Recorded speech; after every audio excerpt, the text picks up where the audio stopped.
This is Benjamin Fulford speaking on July 8th, 2022.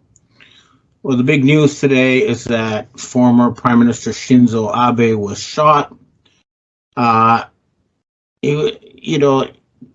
Japanese news reports from several hours ago said he was shot in the chest twice and that his heart and lungs had stopped. And yet, they are not announcing his death.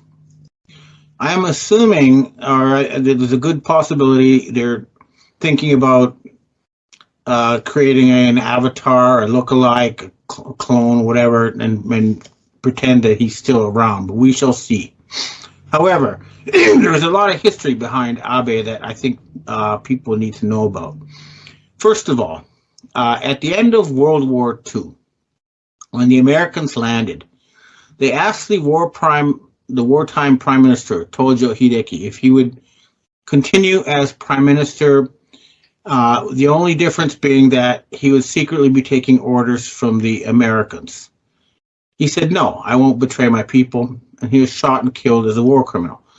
And they went down the list, and they killed, all of the so-called war criminals killed were those who refused to pretend to be Prime Minister while reading American scripts. Finally, Abe's grandfather, Kishi Nobusuke, said, sure, okay, I'll do that. And he helped them set up a company called Musashi Engineering that basically it steals the votes in Japan. In other words, Japan has not been a democracy since the end of World War II. It's all scripted and choreographed.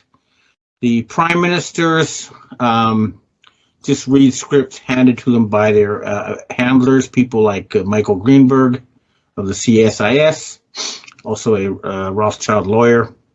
So what's happened is that by shooting Abe, a message was sent by Japanese nationalists that they want Japan to become an independent country again. This was no ordinary assassination or assassination attempt, we shall see, but a clear move to get Japan to become an independent country again for the first time in almost 80 years. So this is a very big thing. And what's interesting is that it happened at the same time as Prime Minister Boris Johnson, a German agent, according to MI6, was ousted. It also happened right after the Georgia Guidestones